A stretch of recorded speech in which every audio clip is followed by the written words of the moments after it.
And welcome back to the Stan Simpson Show. Here now with consumer savings expert Regina Novitkus, who goes around the country talking to folks about how to save better, how to be a savvy shopper. I didn't butcher your name. I know you're impressed by that, right? You like that, right? That was awesome. I've been practicing. So listen, the whole idea, are people more cognizant now about coupons because of the economy, or has this movement been just growing slowly and we're finally noticing it?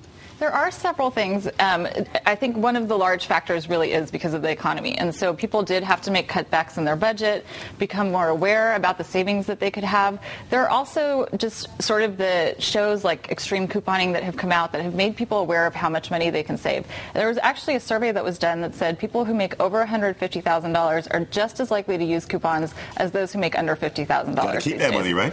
Got to keep that money and why not save, right? Yeah. Okay, so let's talk about this. You talk about there are 5 things that we must stop doing right now as far as shopping. Let's talk about it. The 5 things that we must stop doing to change our behavior.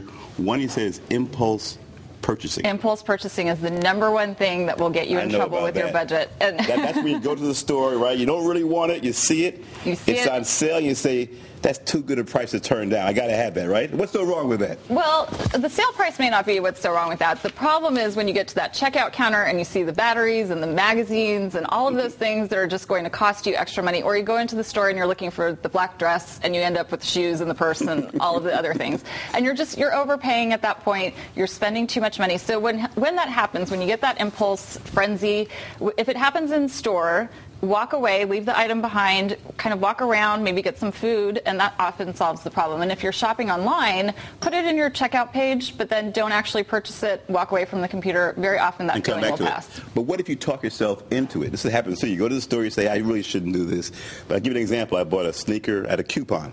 Found your coupon. 25. I was able to get 2 sneakers for $150 when they would have cost $200. And even though I didn't need the extra pair of sneakers, I said, well, for this kind of price, I can't afford to turn it down. So I went and bought 2. I felt a little guilty now. Was that wrong? That actually wasn't wrong. Because if you can actually use the items, you did save in that case. And if you weren't planning to do something like that, you can always look at making those types of purchases and giving it as a gift or going in with a friend or family member in order to take advantage of the savings. Okay. All right. So again, impulse. So the solution again is to, when you feel that impulse to buy something, you didn't go there, to do what again? Walk away. And shop with the list. You just said it. All right. Second problem you must stop right now is not shopping online. You're saying too many people are not engaging online. Still, why is that so important?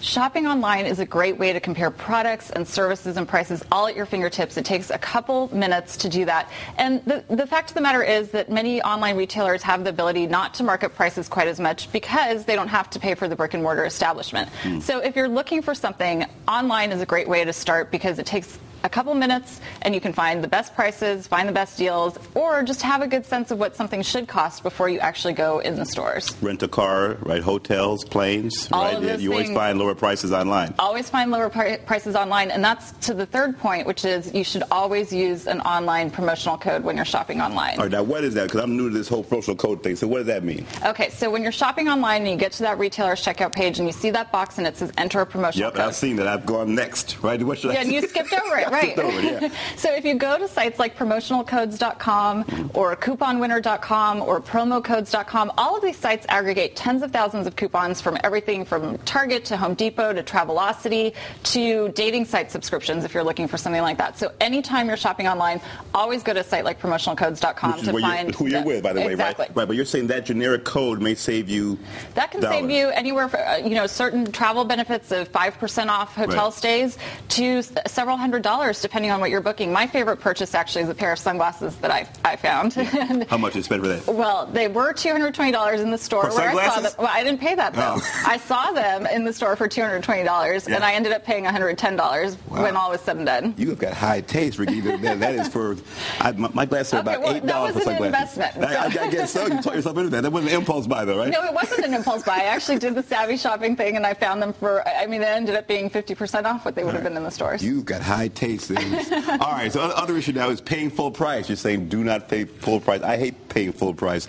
But why is that so important? Play wholesale, not resale, but how do you go about doing that? Well, there are a couple different tricks. First of all, doing the comparison shopping online, finding out what costs should be. But there are great times of year to purchase things like seasonal items, for example. Right now, it's the end of summer. There's great deals on patio furniture, anything that you need swimwear-wise. This is a good time to buy it. Same with, end of winter season. So snow tires, all of those things will go on sale at the end of the season. And it's very hard to shop at that point for people because they think, oh, now the weather's warming up. I don't want to buy this, but that is the best time to save money. That takes discipline, though, right? You got to be really disciplined to say, all right, I'm going to wait till the fall to buy this, and you got to really plan ahead and be very disciplined. It does, right? But if you're looking to save money, that's the best way to do it. Real quick, 30 seconds. Don't be married to a brand, you're saying. So many folks there are, consumers are creatures of habits, right? But you're saying don't fall in love with the brand. Why not?